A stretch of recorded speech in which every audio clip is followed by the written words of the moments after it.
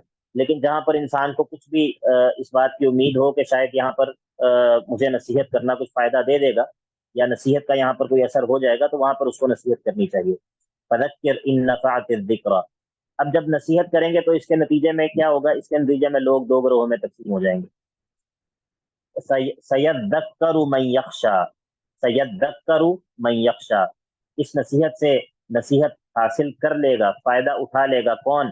من یخشی، جس کے اندر خشیت موجود ہوگی، جس کے اندر خشیت موجود ہوگی وہ اس نصیحت سے فائدہ اٹھا لے گا۔ وَيَتَجَنَّبُهَا الْأَشْقَى، اور اس نصیحت سے اجتناب کرے گا، اس سے دور رہے گا وہ شخص جو کہ شقی اور بدبخت ہوگا۔ اور یہ شقی اور بدبخت کون ہے؟ الَّذِي يَصْلَى النَّارَ الْكُبْرَى، جو کہ بڑی آگ میں ڈالا جائے گا، بڑی آگ میں جو ہے وہ داخل ہو جائے گا۔ اور ثُمَّ لَا يَمُوتُ فِيهَا وَلَا يَحْيَا، پھر نہ اس میں یہ مرے گا نہ ہی زندہ ہوگا۔ لا يموت، ثم لا يموت فيها ولا يحيا، اس کا کیا مطلب ہے ثم لا يموت فيها ولا يحيا؟ یہ کون سی کیفیت ہوتی ہے جس میں نہ انسان مردہ ہو نہ زندہ ہو؟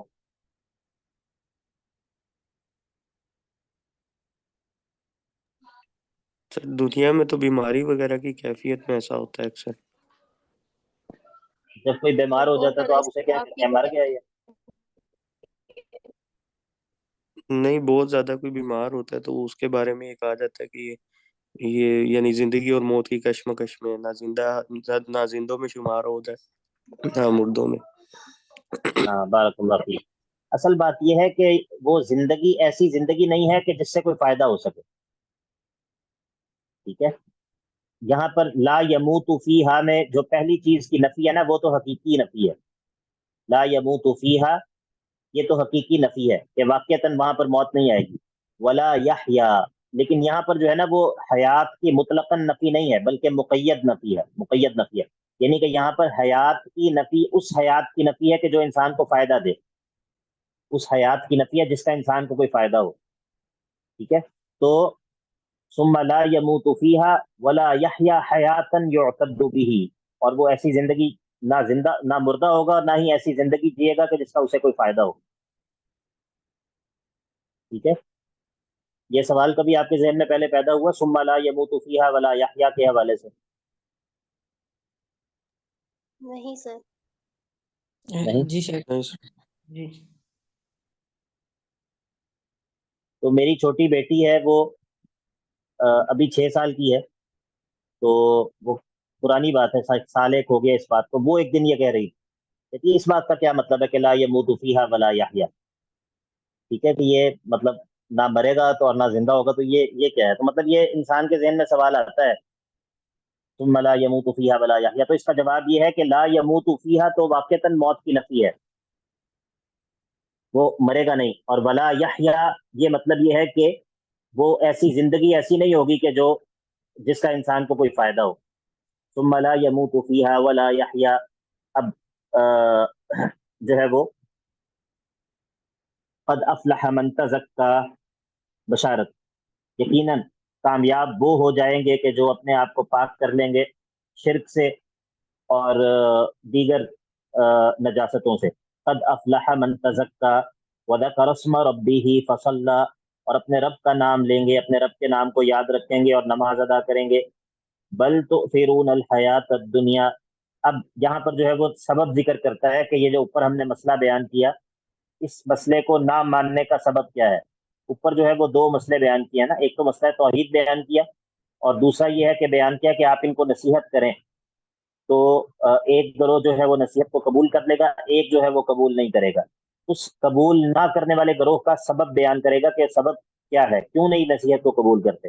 وجہ یہ ہے کہ بل تؤثرون الحیات الدنیا، بات یہ ہے کہ تم دنیا کی زندگی کو ترجیح دیتے ہو، حالانکہ والآخرۃ خیر وابقی، آخرت جو ہے وہ زیادہ بہتر اور زیادہ باقی رہنے والی ہے۔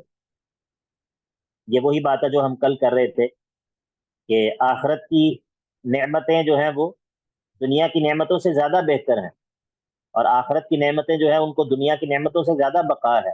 زیادہ کیا بقا ہی ان کو ہے، ان نعمتوں کی تو کوئی بات ہی نہیں ہے۔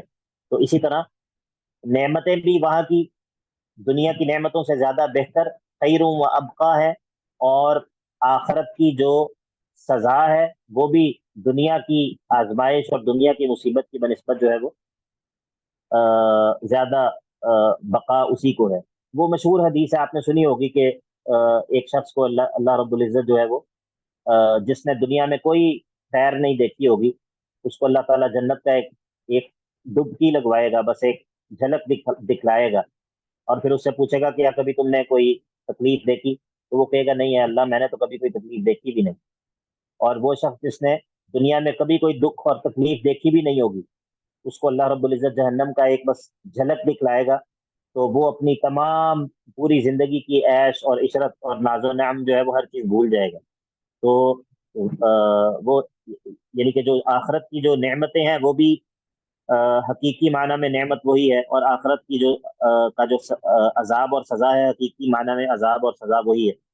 تو بل تؤثرون الحیات الدنیا والآخرۃ خیر وابقا، اب یہ جو اوپر دو باتیں ذکر ہو گئیں ان پر دلیل نقلی ذکر کرے گا سابقہ صحف سے۔ ان ھذا لفی الصحف الاولی، یہ جو مضمون بیان ہوا یہ سابقہ صحف کے اندر بھی یہ مضمون موجود تھا، صحف ابراہیم و موسیٰ، اور اس سے مراد ابراہیم کے صحف اور موسیٰ کے صحف ہیں۔ یہ صحف جو ہیں یہ تورات سے پہلے موسیٰ علیہ السلام کو دیے گئے تھے، اور ابراہیم علیہ السلام پر بھی صحف جو ہے وہ اللہ رب العزت نے نازل کیے تھے۔ تو مراد یہ ہے کہ یہ مسئلہ توحید، اللہ تعالیٰ کی پاکی اور اللہ تعالیٰ کا علم کے بارے میں اللہ تعالیٰ کا کامل ہونا، انہ یعلم الجہر وما یخفی، اور یہ کہ لوگوں کو نصیحت کرو، یہ مسئلہ جو ہے وہ ایسا نہیں ہے کہ صرف آپ کے اوپر اللہ تعالیٰ نے اس کو نازل کیا، یہ سابقہ صحف کے اندر بھی یہ مسئلہ جو ہے وہ موجود تھا۔ اب یہاں پر سورت کے آخر میں جو ہے وہ ذکر کر دیا بل تؤثرون الحیات الدنیا والآخرۃ خیر وابقا، یہ تزہید فی الدنیا۔ اس صورت کے اندر دیکھیں، چونکہ یہ صورت اس حصے کا آغاز ہے تو اس میں دونوں مسائل ذکر ہو گئے، اس میں دونوں چیزیں ذکر ہوئی ہیں، توحید بھی اور تزہید فی الدنیا بھی۔ اب آگے جو ہے وہ کسی صورت کے اندر ایک چیز ذکر ہوگی، کسی صورت کے اندر جو ہے وہ دوسری چیز ذکر ہوگی، اور کسی کے اندر دونوں چیزیں اکٹھی ذکر ہو جائیں گی۔ اب جو ہے وہ سورہ غاشیہ ہے، یہ سورۃ الاعلیٰ کا ایک طرح سے تتمہ ہے، اسی کا جو ہے وہ یعنی کہ اسی کی ایکسٹینشن آپ یہ کہنا۔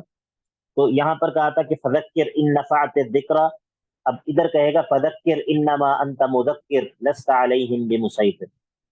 یہ جو دونوں صورتیں ہیں ان کی جمعے کے دن کے ساتھ بھی مناسبت ہے، یہ بات ہم نے پہلے کی تھی سورہ دہر پڑھتے ہوئے کہ یہ صورتیں اللہ کے نبی علیہ السلام جمعے کے دن ان کا اہتمام کرتے تھے، جمعے کے دن بھی، اسی طرح جو ہے وہ عید کے دن بھی، عید کی نماز میں بھی، جمعے کی نماز میں بھی، اور اسی طرح یہ جو سورہ سبح اسم ربک الاعلیٰ ہے، اور اس کو کہاں پر پڑھتے تھے اللہ کے نبی علیہ السلام؟ کون بتائے گا؟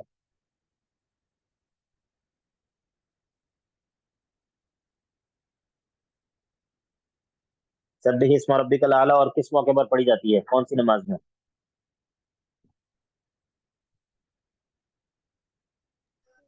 سر نماز وتر میں جو ہے ہاں، نماز اکثر وتر میں، پڑھتے لکھا ہے۔ وتروں کی نماز، وتر کی نماز میں۔ تو بہرحال میں نے آپ کو مناسبت بتا دی دونوں صورتوں میں کہ یہاں پر جو ہے وہ فذکر ان نفعت الذکر، اب یہاں پر جو ہے وہ کہے گا فذکر انما انت مذکر، اور بھی کئی اعتبار سے جو ہے وہ مناسبت ہے، لیکن یہ مناسبت کافی ہے۔ هل اتاک حدیث الغاشیہ، هل اتاک حدیث الغاشیہ، یقیناً آپ کے پاس خبر آ گئی ہے الغاشیہ کی، قیامت کے ناموں میں سے ایک نام ہے، اور اس کا معنی ہوتا ہے ڈھانپ لینے والی، ڈھانپ لینے والی، غشیہ یغشا، ڈھانپ لینا۔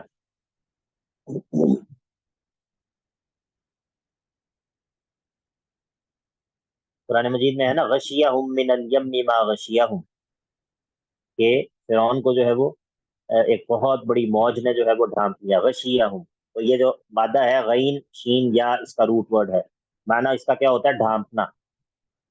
تو الغاشیہ کا کیا مطلب ہو گیا؟ ڈھانپ لینے والی، ڈھانپ لینے والی۔ اس کے بارے میں خبر آپ تک آ گئی ہے، یہ کس کو ڈھانپ لے گی؟ قیامت جو ہے وہ کس کو ڈھانپ لے گی؟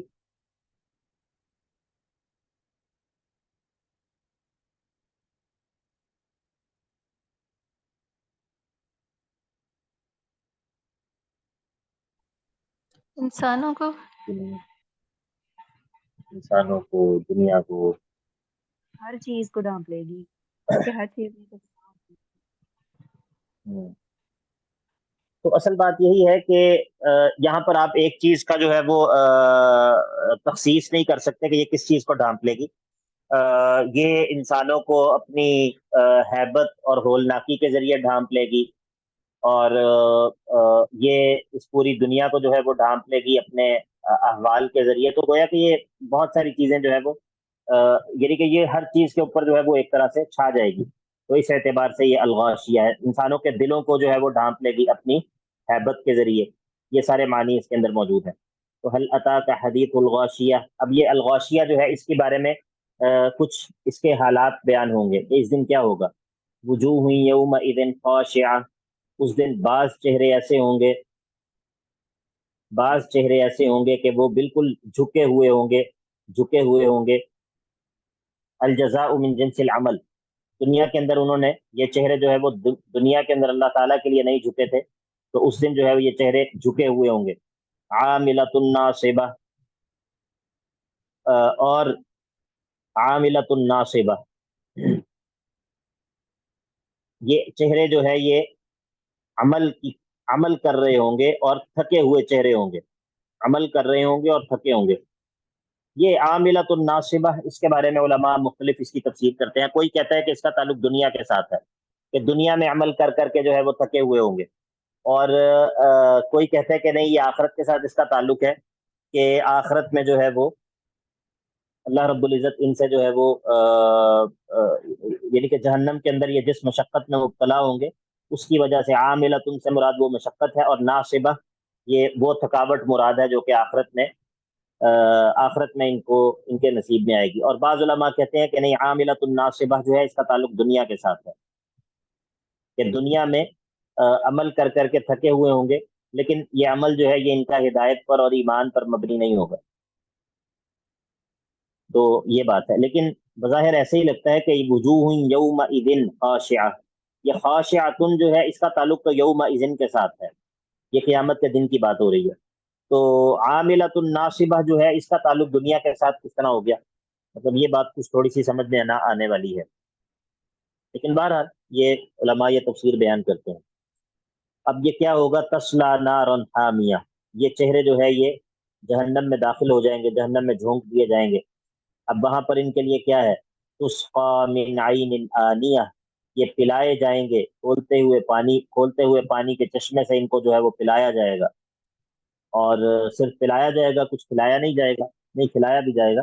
لیس لہم طعام الا من ضریع، اور ان کے لیے کوئی کھانا نہیں ہوگا سوائے کانٹوں کے، کانٹے۔ ضریع جو ہے یہ ایک کانٹے دار جھاڑی ہوتی ہے جو کہ صحرا کے اندر موجود ہوتی ہے، اور یہ ہوتی بھی کانٹے دار ہے، اور یہ سخت قسم کی بدبودار ہوتی ہے، اور اتنی بدبودار ہوتی ہے کہ اس کے قریب کوئی حیوان بھی نہیں پھٹکتا، کوئی جانور بھی اس کے قریب نہیں جاتا۔ تو لیس لہم طعام الا من ضریع، ان کے لیے کھانا کچھ نہیں ہوگا سوائے ضریع کے، اور ضریع جو ہے اس سے کوئی فائدہ کھانے کا حاصل بھی نہیں ہوگا۔ لا یسمن ولا یغنی من جوع، اب یہ ضریع جو ہے اس کو طعام تو کہا ہے، اس کو طعام تو کہا ہے نا، لیس لہم طعام الا من ضریع، اس کو طعام تو کہا ہے، لیکن لا یسمن ولا یغنی من جوع، نہ یہ انسان کو موٹا تازہ کرتا ہے، نہ ہی بھوک سے کوئی فائدہ دیتا ہے۔ اب دیکھیں، اگر جس کھانے کے اندر یہ دونوں چیزیں نہ پائی جا رہی ہوں تو پھر اس کھانے کا کیا فائدہ ہے؟ آپ کو بات سمجھ آ رہی ہے یا نہیں؟ جی لا سر، سمجھ یسمن آ ولا یغنی من جوع، ہمارے ایک دوست ہیں وہ کہتے ہیں کہ آئس کریم جو ہے نا، آئس کریم کے اوپر یہ صادق آتا ہے، لا یسمن ولا یغنی من جوع۔ آپ اس سے اتفاق کرتے ہیں یا نہیں؟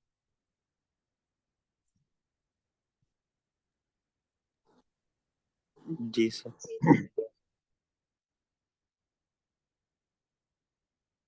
یہ ویسے ہی میں نے مذاق کے طور پر یہ لکھنا لیجئے گا آپ لوگ چاہے پتہ چلے یہ بیاض میں لکھا ہو، ٹھیک ہے، بیاض میں لکھنے والی بات نہیں ہے یہ. لا یسمن ولا یغنی من جوع. تو یہ جو ان کو کھانا کھلایا جائے گا، یہ ذریعہ جو ہے، یہ اس کے اندر یہ دونوں فائدے ہی موجود نہیں ہوں گے کہ اس کو کھانے سے انسان جو ہے وہ موٹا تازہ بھی نہیں ہوتا، اور نہ ہی انسان کی بھوک رفع ہوتی ہے. تو یہ اسی طرح ہے جس طرح اوپر کہا نا لا یموت فیہا ولا یحیا، لا یموت فیہا ولا یحیا، جس طرح یہ کہا اسی طرح یہ بات. لا یسمن ولا یغنی من جوع. اب یہ پہلے طرح کے لوگ ہیں. دوسری طرح کے لوگ وجوہ یومئذ ناعمہ. یہ دیکھیں وجوہ نکرہ ہے، پہلے بھی وجوہ نکرہ ذکر ہوا تھا، ٹھیک ہے، اشارہ کیا میں نے، بات سمجھ آ گئی ہے نا؟ جی سر. ہاں، الگ الگ چہرے مراد ہیں. وجوہ یومئذ ناعمہ، ایک دوسری قسم کے چہرے جو ہے وہ نعمتوں میں ہوں گے، نعمتوں کے آثار ان پر ظاہر ہوں گے بالکل، یعنی کہ روشن ہوں گے چہرے، تر و تازہ چہرے ہوں گے. اور لسعیہا راضیہ، لسعیہا راضیہ، یہ اپنے اس عمل کے اوپر جو ہے وہ بڑے خوش ہوں گے جو دنیا کے اندر انہوں نے کیا ہے، اپنی اس سعی پر، اپنے اس عمل پر جو ہے وہ خوش ہوں گے. اور کہاں پر ہوں گے؟ فی جنت عالیہ، بلند باغات میں ہوں گے، بلند باغات میں ہوں گے. اور لا تسمع فیہا لاغیہ، ادھر کوئی فضول بکواس ان کو سننے کو ملے گی بھی نہیں. یعنی کہ یہ دیکھیں اللہ تعالیٰ جنت کی نعمتوں میں اس چیز کو ذکر کرتا ہے، اسے سورہ نبا کے اندر بھی ذکر کیا نا، ان للمتقین مفازا حدائق واعنابا وكواعب اترابا وكأسا دهاقا لا يسمعون فيها لغوا ولا كذابا، لا يسمعون فيها لغوا ولا كذابا. تو اس کا مطلب یہ ہے کہ یہ بھی ایک نعمت ہے کہ انسان کو کوئی فضول بات سننے کو نہ ملے، یہ بھی ایک نعمت ہے. اللہ تعالیٰ اس کو جنت کی نعمتوں کے ضمن میں ذکر کرتا ہے.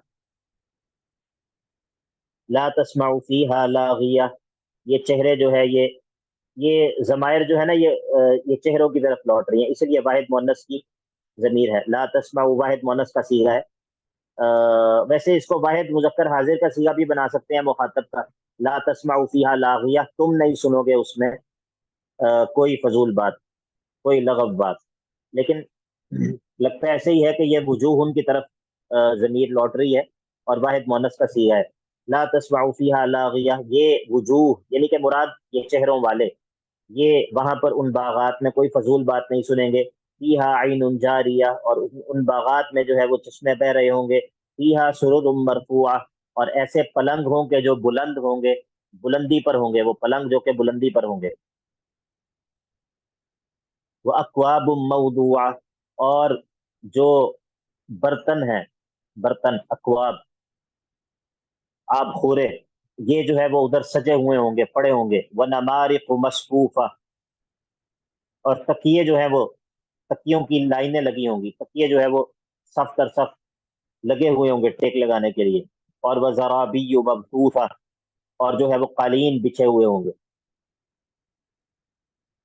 فیہا سرر مرفوعہ، بلند جو ہے وہ بلند صوفے اور پلنگ ہیں، اور ان پر جو ہے وہ جو مشروب کو پینے کے لیے جو برتن ہیں وہ سجے ہوئے ہیں، اور تکیے جو ہے وہ لگے ہوئے ہیں، اور قالین جو ہے وہ بچھے ہوئے ہیں.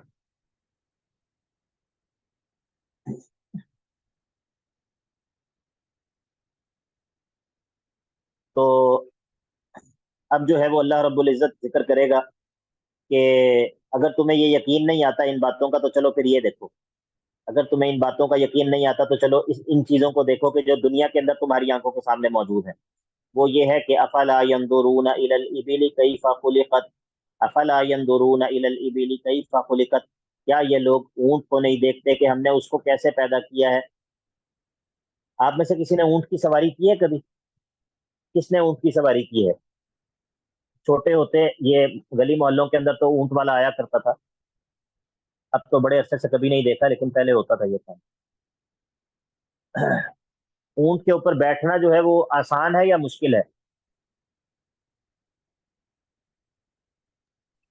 مشکل بھی ہے تھوڑا سا. مشکل ہے. اونٹ بلند ہوتا ہے نا، بلند ہوتا ہے اونٹ، لیکن اس کو پہلے نیچے بٹھانا پڑتا ہے، پھر آپ اس کے اوپر بیٹھتے ہیں. ٹھیک ہے، تو اسی لیے فیہا سرر مرفوعہ کے ساتھ اس کا تعلق ہے. ٹھیک ہے، تو وہ جو بلند بلند بلند قسم کے جو جنت کے اندر پلنگ ہیں، اس کے اوپر بیٹھنا اور یا اس کے اوپر اللہ تعالیٰ کا جنتیوں کو بٹھانا، یہ کوئی بہت بڑی بات نہیں ہے۔ یہ اونٹ جو ہے نا، یہ اللہ تعالیٰ کی بڑی عجیب مخلوق ہے۔ آپ دیکھیں بعض جو جانور ہوتے ہیں وہ دودھ دیتے ہیں، ان کا فائدہ دودھ ہوتا ہے۔ بعض جانوروں کا فائدہ جو ہے وہ گوشت ہوتا ہے۔ بعض جانوروں کا فائدہ یہ ہوتا ہے کہ آپ ان پر سواری کر سکتے ہیں، اور بعض جانوروں کا فائدہ یہ ہوتا ہے کہ آپ ان پر جو ہے وہ بوجھ لاد سکتے ہیں۔ یہ سارے کے سارے فائدے جو ہیں یہ اونٹ کے اندر اکٹھے ہو گئے ہیں۔ یہ سارے کے سارے فائدے جو ہے یہ اونٹ کے اندر اکٹھے ہو گئے ہیں۔ اور پھر اونٹ کی جو خلقت ہے وہ بڑی عجیب ہے۔ اس کو اللہ تعالیٰ نے گویا کہ خاص طور پہ بنایا ہی صحرا کے لیے، صحرا کے لیے، ٹھیک ہے۔ تو یہ اللہ تعالیٰ کی یعنی کہ نشانیوں میں سے ہے۔ افلا ينظرون الى الابل كيف خلقت والى السماء كيف رفعت، اور یہ آسمان ان کو اللہ تعالیٰ نے کس طرح بلند کیا ہے، اور پھر اس کے اندر ستارے جو ہے وہ سجا دیے ہیں۔ جی عبداللہ تنویر بھائی، کیا سوال ہے؟ وہ غلطی سے وہ ہینڈ ریز ہو گیا تھا۔ ٹھیک، کوئی بات نہیں، بارک اللہ فیک۔ افلا ينظرون الى الابل كيف خلقت والى السماء كيف رفعت والى الجبال كيف نصبت، اور ان پہاڑوں کی طرف نہیں دیکھتے کہ کس طرح اللہ تعالیٰ نے ان کو گاڑا ہوا ہے۔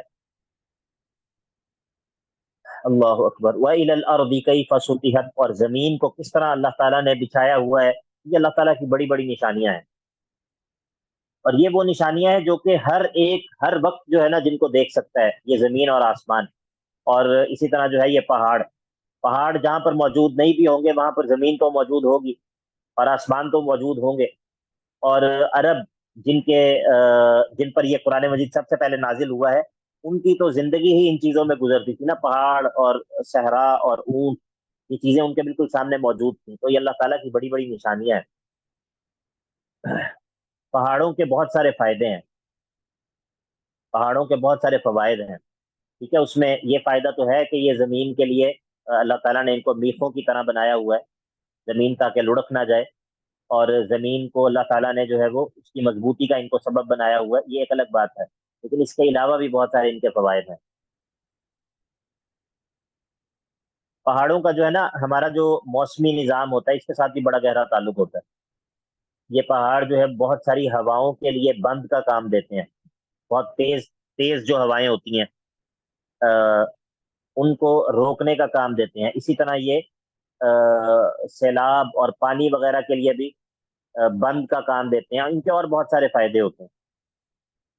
لیکن اگر زمین ساری کی ساری پہاڑوں پر مشتمل ہوتی تو تب بھی انسانوں کی مصلحتیں جو ہے وہ فوت ہو جانی، انسانوں کی مصالح جو ہے وہ فوت ہو جاتی۔ تو اسی لیے وَإِلَى الْأَرْضِ كَيْفَ سُطِحَتْ، زمین کو جو ہے وہ ہموار بھی کیا ہے، زمین کو بچھایا بھی ہے۔ تو فَذَكِّرْ إِنَّمَا أَنْتَ مُذَكِّرْ، اے محمد صلی اللہ علیہ وسلم اور ان کے بعد جو بھی ان کے راستے پر چلے، آپ نصیحت کیجئے۔ انما انت مذکر، آپ صرف نصیحت کرنے والے ہیں، منوانا آپ کا کام نہیں ہے، منوانا آپ کا کام نہیں ہے۔ آپ سمجھا سکتے ہیں، آپ نصیحت کر سکتے ہیں، وہ آپ اپنا کام کیجئے۔ انما انت مذکر، آپ صرف نصیحت کرنے والے ہیں۔ لست علیہم بمسیطر، آپ ان پر کوئی نگران نہیں ہے۔ ایسا نہیں ہے کہ آپ ان پر جو ہے وہ نگران مقرر کر دیے گئے ہیں کہ اب جب تک یہ مان نہ جائیں تب تک آپ کی ذمہ داری پوری نہیں ہوتی، نہیں، ایسا نہیں ہے۔ آپ کا کام نصیحت کرنا ہے، پہنچا دینا ہے، وہ کام آپ کریں۔ اب آپ اس بات کی فکر نہ کریں کہ یہ لوگ پتہ نہیں مانتے کیوں نہیں ہیں۔ لست علیہم بمسیطر الا من تولی وکفر، اب آپ فکر اسی لیے نہ کریں کہ آپ کا کام جو ہے آپ وہ کریں، ان میں سے جو آپ کی دعوت پر تسلیم نہیں کرے گا، آپ کی دعوت پر توحید کو نہیں مانے گا اور پیٹ پھیر جائے گا اور انکار کر دے گا، تو فیعذبہ اللہ العذاب الاکبر، اللہ رب العزت اس کو بڑا عذاب جو ہے وہ چکھائے گا۔ اور ان الینا ایابہم، ان کا لوٹنا پھر ہماری ہی جانب ہے، لوٹ کر انہوں نے ہماری طرف ہی آنا ہے۔ ثم ان علینا حسابہم، اور پھر ان کا حساب لینا جو ہے وہ ہمارے ذمہ ہے، یہ آپ کا کام نہیں ہے۔ آپ کا کام یہ ہے کہ آپ نصیحت کر دیں۔ بات سمجھ آ گئی سب کو؟ جی سر۔ اب جو ہے وہ سورہ فجر ہے، اس میں بھی تزہید فی دنیا کا جو ہے وہ موضوع بیان ہوگا، اور اس میں اللہ رب العزت نے جو ہے وہ 5 فضیلت والے اوقات کی قسم کھا کر جو ہے وہ اس صورت کا آغاز کیا ہے۔ اور مراد جو ہے وہ ان پانچوں جو اوقات ہیں ان کی عظمت بتانا بھی مقصد ہے، اور یہ بتانا بھی مقصد ہے کہ انسان کو چاہیے کہ وہ ان اوقات کو جو ہے وہ استعمال میں لائے۔ والفجر وليال عشر والشفع والوتر واللیل اذا یسر، والفجر، فجر کی قسم ہے۔ علماء کا اس میں اختلاف ہے کہ فجر سے کون سی فجر مراد ہے، تو زیادہ یعنی کہ معتمد قول جو ہے وہ یہی ہے کہ اس سے مراد یوم النحر ہے۔ یوم النحر 10 ذی الحج کی فجر مراد ہے، 10 ذی الحج کی صبح مراد ہے۔ ولیال عشر، اور 10 راتوں کی قسم ہے۔ 10 راتوں سے مراد کون سی راتیں ہیں، اس میں علماء کا اختلاف ہے۔ بعض کہتے ہیں کہ اس سے مراد یہ رمضان کا آخری عشرہ ہے، آخری عشرے کی 10 راتیں ہیں، لیکن راجح بات یہی ہے کہ اس سے مراد ذی الحجہ ہے، ذی الحجہ کی 10 راتیں ہیں۔ جو عشرہ ذی الحجہ جس کو آپ کہتے ہیں، مراد اس کی پہلے 9 دن اور پہلی 10 راتیں۔ ولیال عشر والشفع والوتر، والشفع والوتر، اور شفع اور وتر جس کو آپ کہتے ہیں ایون اور آڈ، اس کی بھی قسم ہے۔ اس سے مراد جو ہے وہ صلوات خمسہ ہیں، 5 نمازیں ہیں، کیونکہ ان میں بعض کی جو تعداد ہے وہ ایون ہے، بعض کی جو ہے وہ آڈ ہے۔ والشفع والوتر واللیل اذا یسر، اور رات کی قسم کہ جب وہ چلی جاتی ہے، جب وہ بالکل جانے والی ہوتی ہے، یعنی کہ رات کا آخری پہر۔ تو یہ 5 قسمیں ہو گئیں، فجر والفجر ولیال عشر والشفع والوتر واللیل اذا یسر۔ اب یہ جو 5 قسمیں کھائی ہیں، حل فی ذلک قسم لذی حجر، یقیناً ان قسموں میں جو ہے وہ عقل والوں کے لیے اکتفا ہے، عقل والوں کے لیے ان میں کفایت ہے۔ قسم سے مراد جو ہے وہ اکتفا ہے، کفایت۔ لذی حجر، حجر کہتے ہیں عقل کو، حجر کہتے ہیں عقل کو، لذی حجر عقل والوں کے لیے، عقل والوں کے لیے اس میں کفایت ہے۔ الم تر کیف فعل ربک بعاد، الم تر کیف فعل ربک بعاد۔ اب ہم نے یہ بات کی کہ تزہید فی دنیا کا موضوع بیان ہو رہا ہے نا، تو اب تزہید فی دنیا کے لیے، دنیا میں بے رغبتی دلانے کے لیے اللہ تعالیٰ کچھ مثالوں کا ذکر کرے گا ان لوگوں کی کہ جنہوں نے یہ کام نہیں کیا، جنہوں نے دنیا میں بے رغبتی نہیں دکھائی، جن کی جو دنیا کے اندر ملی ہوئی نعمتیں جو ہیں وہ ان کے لیے فتنے کا باعث بن گئی۔ تو اب اللہ تعالیٰ ان کی مثالیں ذکر کرے گا۔ مقصد یہاں پر کیا ہے مثالیں ذکر کرنے کا؟ یہ تزہید فی دنیا مقصد ہے۔ الم تر کیف فعل ربک بعاد، کیا آپ نے دیکھا نہیں کہ اللہ تعالیٰ نے، آپ کے رب نے جو ہے وہ عاد والوں کے ساتھ کیا کیا، جن کو اپنی جسمانی قوت پر جو ہے وہ بہت زیادہ ناز تھا۔ قوم عاد جو ہے وہ اس کی جسمانی قوت پر بہت زیادہ ناز تھا۔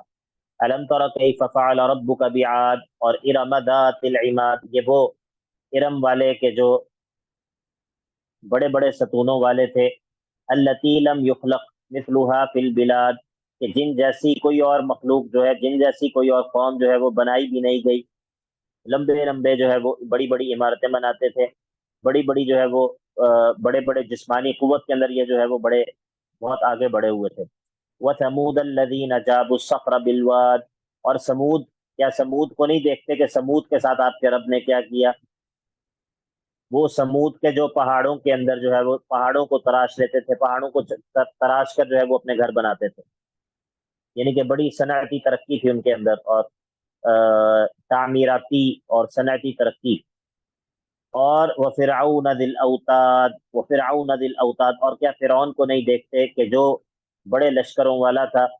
الاوتاد سے مراد میخیں، بھی بعض لوگ کہتے ہیں کہ اس سے مراد میخیں ہیں، کہ جب یہ ایمان والوں کو سزا دیتا تھا تو ان کے جسم میں جو ہے وہ میخیں گاڑ دیتا تھا۔ لیکن یہ سپاہیوں پر بھی بولا جاتا ہے، سپاہیوں پر اور لشکروں پر بھی یہ لفظ بولا جاتا ہے۔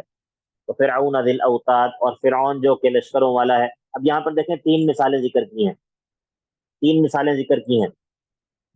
پہلی مثال جو ہے وہ جسمانی طاقت کے حوالے سے ہے، دوسری جو مثال ہے وہ صنعتی اعتبار سے ایڈوانسمنٹ، صنعتی طور پر جو ہے وہ ایڈوانس ہونا، اور تعمیراتی طور پر جو ہے وہ بہت زیادہ ایڈوانس ہونا، اس کی مثال ہے۔ اور تیسری جو مثال ہے وہ بادشاہت اور غلبے اور طاقت کی ہے، بادشاہت اور غلبہ اور سلطہ، اس کی مثال ہے۔ اب یہ ان لوگوں کے ساتھ آپ کے رب نے کیا کیا؟ آپ نے دیکھا نہیں کہ ان لوگوں کے ساتھ آپ کے رب نے کیا کیا؟ تو یہ اصل میں اسی چیز کے بارے میں بات کر رہے ہیں، بل تؤثرون الحیات الدنیا والآخرۃ خیر وابقیٰ.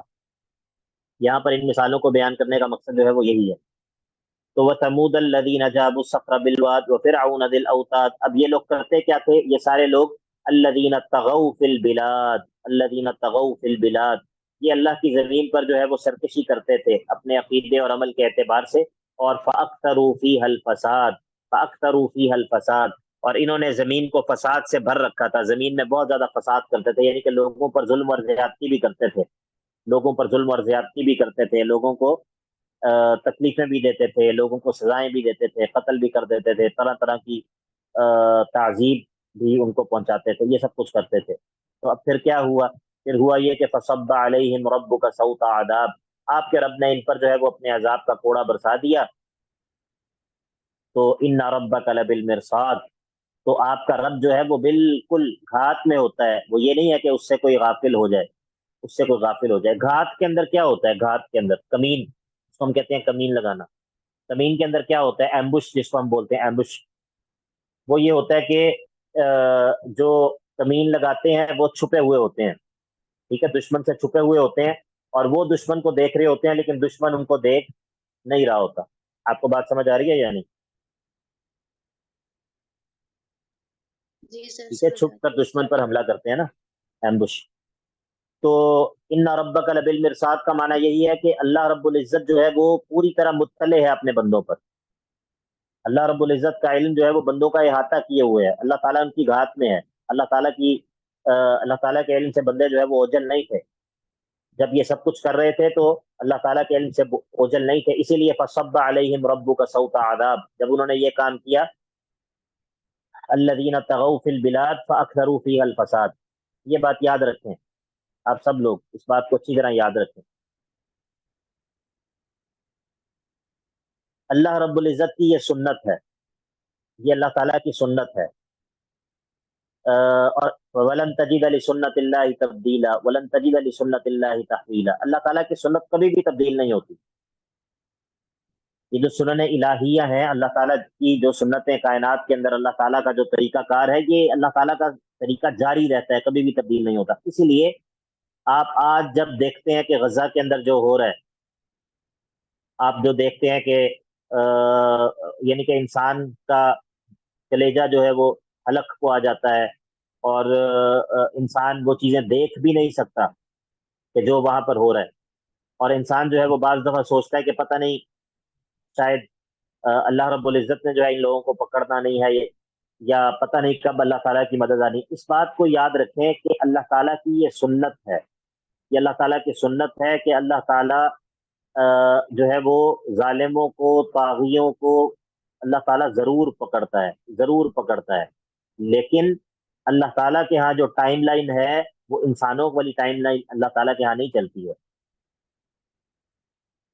انسانوں کے ہاں ٹائم لائن اور ہے، اللہ تعالیٰ کے ہاں ٹائم لائن اور ہے. جو موسیٰ علیہ السلام نے فرعونیوں پر بد دعا کی تھی نا، ربنا اطمس علی اموالہم واشدد علی قلوبہم فلا یؤمنوا حتی یروا العذاب الالیم، وہ 40 سال کے بعد جا کے قبول ہوئی. ٹھیک ہے، 40 سال کے بعد. اس دوران جو ہے وہ، اسی لیے وہ کہا کرتے تھے، بنی اسرائیل والے موسیٰ علیہ السلام کو کہا کرتے تھے کہ انا قد وہ کیا ہے آیت احسان الہی ظہیر بھائی، وہ کیا آیت ہے کہ ہم اودینا، ہم آپ کے آنے سے پہلے بھی ہمیں آزمائش تھی، اور آپ کے آنے کے بعد بھی ہم، کیا آیت ہے وہ؟ قالوا أوذينا من قبل أن تأتينا من بعد ما جئتنا، بارک اللہ فیک. وہ کہتے تھے کہ موسیٰ آپ کے آنے سے پہلے بھی ہم مصیبت میں تھے، آپ کے آنے کے بعد بھی مصیبت میں. یہ کیا بات ہوئی؟ اس سے کیا فرق کیا پڑ گیا ہمیں کہ اللہ کا نبی جو ہے وہ ہمارے اندر آ گیا. ٹھیک ہے، تو اسی لیے یعنی کہ انسان اللہ تعالیٰ کی مدد کا سوال کرتا رہے، اللہ سے دعا کرتا رہے، لیکن یہ کبھی بھی اس کے دل میں نہ آئے کہ پتہ نہیں اللہ تعالیٰ کی مدد آنی ہے یا نہیں آنی. نہ، ایسا نہیں ہے، کلا کلا، ہرگز نہیں. یہ اللہ تعالیٰ کی مستقل سنت ہے، یہ اللہ تعالیٰ کی سنت ہے. ان اللہ یمہل ولا یہمل، وہ مہلت دیتا ہے لیکن چھوڑتا نہیں ہے، مہلت دیتا ہے لیکن چھوڑتا نہیں ہے. تو دیکھیے جس کے اندر بھی یہ وصف پایا جائے گا، الذین طغوا فی البلاد فاکثروا فیہا الفساد، کیا یہ وصف جو ہے یہ یہود پر پورا نہیں اترتا؟ الذین طغوا فی البلاد فاکثروا فیہا الفساد، تو اس بات کا یقین رکھیں کہ فصب علیہم ربک صوت عذاب، یہ اللہ تعالیٰ کی سنت ہے، یہ پوری ہو کر رہے گی، یہ پوری ہو کر رہے گی۔ اس کے بہت سارے طریقے ہیں۔ اللہ تعالیٰ وما یعلم جنود ربک الا ہو، وما یعلم جنود ربک الا ہو، اللہ تعالیٰ کے بہت سارے جنود ہیں، اللہ تعالیٰ ان کے ذریعے بھی یہ کام کر سکتا ہے۔ اور باقی ایک اور کام، ایک اور طریقہ تو ہے ہی، وہ کون سا طریقہ ہے؟ قاتلوہم یعذبہم اللہ بایدیکم ویخزیہم وینصرکم علیہم ویشفی صدور قوم مؤمنین، وقاتلوہم یعذبہم اللہ بایدیکم، تم ان سے قتال کرو، اللہ تمہارے ہاتھوں سے ان کو عذاب دے گا۔ ٹھیک ہے، تو یہ بھی ایک صورت ہوتی ہے۔ تو بہرحال یہ جو صورت ہے نا سورہ فجر، اور سبحان اللہ اس کا نام کیا ہے؟ اس کا نام ہے سورۃ الفجر، سورۃ الفجر۔ اس کا نام سورۃ الفجر اسی لیے ہے کہ اس میں اللہ تعالیٰ نے طغات اور طاغیوں اور ایسے ظالموں کے انجام کو بیان کیا ہے۔ ٹھیک ہے، تو مراد یہی ہے کہ یہ جو ظلم کی رات ہوتی ہے، یہ جو آزمائش کی تاریکی ہوتی ہے، یہ چھٹ جاتی ہے، یہ چھٹ جاتی ہے۔ ٹھیک ہے جی، تو فجر جو ہے وہ طلوع ہو جاتی ہے۔ تو اسی لیے انسان کو اللہ تعالیٰ سے نا امید اور مایوس نہیں ہونا چاہیے، انسان کو اللہ تعالیٰ سے نا امید اور مایوس نہیں ہونا چاہیے۔ یہ اللہ تعالیٰ جو ہے وہ ولا تحسبن اللہ غافلا عما يعمل الظالمون، ولا تحسبن اللہ غافلا عما يعمل الظالمون انما يؤخرهم ليوم تشخص فيه الابصار۔ یہ بات جو ہے وہ ادھر ادھر نکل گئی ہے، لیکن یہ باتیں بھی بعض دفعہ ضروری ہوتی ہیں، کیونکہ اگر اس طرح کے حالات میں قرآن مجید کے ذریعے انسان اہتداء نہ کرے، قرآن مجید سے انسان ہدایت کشید نہ کرے، اور قرآن مجید سے انسان رہنمائی نہ لے، تو انسان جو ہے وہ مایوس ہو جاتا ہے، انسان جو ہے وہ مایوس ہو جاتا ہے، انسان حوصلہ ہار جاتا ہے۔ تو انسان کو قرآن مجید کے ذریعے جو ہے وہ یہ ہدایت بھی انسان کو حاصل کرنی چاہیے کہ اللہ رب العزت جو ہے وہ ظالموں کو چھوڑتا نہیں ہے۔ چلیے ہم سورت کو مکمل کر لیں۔ فَأَمَّا الْإِنسَانُ إِذَا مَا ابْتَلَاهُ رَبُّهُ فَأَكْرَمَهُ وَنَعَّمَهُ فَيَقُولُ رَبِّي أَكْرَمَنِ، یہ یہاں پر جو ہے وہ معیار کی اصلاح ہے، معیار کی اصلاح، کہ انسان یہ جو طاغی قسم کے لوگ ہیں، یا یہ لوگ جو کہ دنیا کو ترجیح دیتے ہیں، ان کے ہاں جو معیار ہے وہ کیا بن جاتا ہے؟ دنیا معیار بن جاتی ہے، دنیا جو ہے وہ معیار بن جاتی ہے۔ اور جب دنیا جو ہے وہ معیار بن جاتی ہے تو پھر کیا ہوتا ہے؟ پھر یہ ہوتا ہے کہ اگر اس کو مال مل جائے تو یہ سمجھتا ہے کہ اللہ تعالیٰ نے میری جو ہے وہ تکریم کی ہے، اور اگر اس کو مال نہ ملے تو یہ سمجھتا ہے کہ میری اہانت ہو گئی ہے۔ یعنی کہ اس کے ہاں عزت اور ذلت کا معیار جو ہے وہ کیا بن جاتا ہے؟ وہ مال بن جاتا ہے۔ تو اسی لیے فرمایا فَأَمَّا الْإِنسَانُ إِذَا مَا ابْتَلَاهُ رَبُّهُ فَأَكْرَمَهُ وَنَعَّمَهُ، یہ جو انسان ہے اگر اس کا رب جو ہے وہ اس کو آزمائے، اس کو مال دے کر، اس کو نعمتیں دے کر، تو پھر یہ کیا کہتا ہے؟ فَيَقُولُ رَبِّي أَكْرَمَنِ، پھر یہ کہتا ہے ہاں میرے رب نے میری بڑی تکریم کی ہے۔ لیکن وَأَمَّا إِذَا مَا ابْتَلَاهُ، اگر اس کا رب اس کی آزمائش کرے، فَقَدَرَ عَلَيْهِ رِزْقَهُ، اور اس کے رزق کو کچھ تنگ کر دے، تو فَيَقُولُ رَبِّي أَهَانَنِ، تو پھر یہ کیا کہتا ہے؟ پھر یہ کہتا ہے میرے رب نے تو میری اہانت کر دی، یہ تو میری اہانت ہو گئی ہے۔ تو ٹھیک ہے، اس شخص کے ہاں جو معیارات ہیں نا، اس کے جو سٹینڈرڈز ہیں وہ خراب ہیں، ان میں مسئلہ ہے۔ اس کے ہاں جو موازین ہیں، موازین وہ ان میں خلل ہے، اس کے سٹینڈرڈز میں مسئلہ ہے۔ یہ سمجھتا ہے کہ اللہ تعالیٰ کا کسی کی تکریم کرنا اور اللہ تعالیٰ کا کسی کی اہانت کرنا یہ مال کے ذریعے ہوتا ہے، حالانکہ ایسا نہیں ہے۔ تو اب یہ کرتا کیا ہے؟ کلا، ایسا نہیں ہے، بلکہ تم لوگ کیا کرتے ہو؟ لا تکریمون الیتیم، تم جو ہے وہ اب یہاں پر جو ہے وہ اللہ تعالیٰ ایسے شخص کے اوصاف بیان کرے گا، دو سلبی اوصاف ہیں اور دو ثبوتی اوصاف ہیں۔ تم کیا نہیں کرتے؟ دو کام ہیں جو تم نہیں کرتے، لا تکریمون الیتیم، تم یتیم کی جو ہے وہ تکریم نہیں کرتے، اور ولا تحاضون علی طعام المسکین، اور آپس میں ایک دوسرے کو مساکین کو کھانا کھلانے پر ترغیب نہیں دلاتے۔ یہ دو کام جو ہے وہ تم نہیں کرتے، مال کی محبت کی وجہ سے نا۔ اور کیا کرتے؟ کیا ہو کرتے یہ ہو؟ وَتَأْكُلُونَ التُّرَاثَ أَكْلًا لَمًّا، دوسروں کی وراثت کو بھی جو ہے وہ لپیٹ کر کھا جاتے ہو. مال دوسروں کا ہوتا ہے، تم اس کو ہڑپ کر جاتے ہو. وَتَأْكُلُونَ التُّرَاثَ أَكْلًا لَمًّا، اور وَتُحِبُّونَ الْمَالَ حُبًّا جَمًّا، مال کی محبت تمہارے دلوں میں ایسی ہے کہ جس کا کوئی اندازہ ہی نہیں. مال سے تم بڑی زیادہ محبت کرتے ہو. اب اس پر جو ہے وہ زجر ہے، ان تمام چیزوں پر زجر ہے.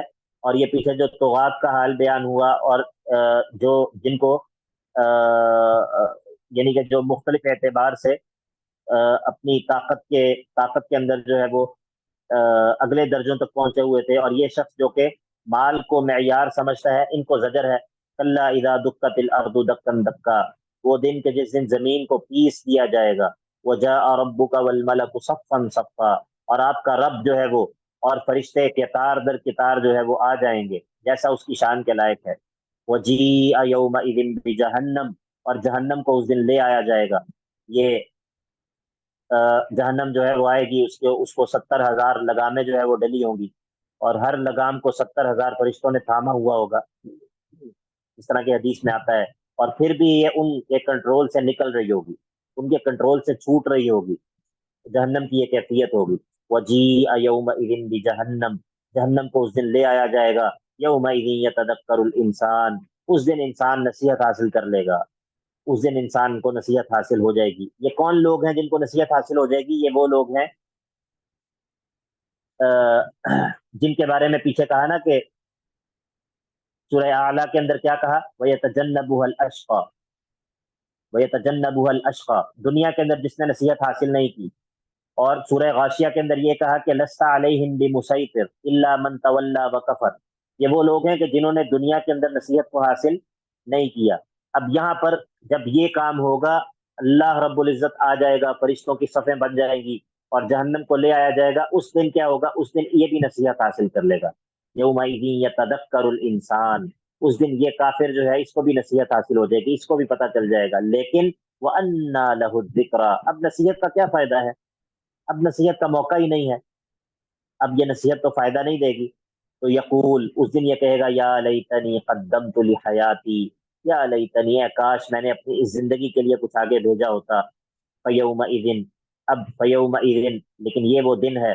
یہ پیچھے آپ نے فرعون کا بھی قصہ، فرعون کی بات بھی سن لی آپ نے، قوم سمود کا بھی سن لیا، قوم عاد کا بھی سن لیا. یہ بڑے بڑے طاغی اور بڑے بڑے جابر اور بڑے بڑے ظالم. لیکن آج وہ دن ہے کہ فیومئذ لا یعذب عذابہ احد، آج اللہ کے عذاب جیسا کوئی عذاب نہیں دے سکتا. اور ولا یوثق وثاقہ احد، آج جیسا اللہ باندھے گا ویسا کوئی باندھ بھی نہیں سکتا.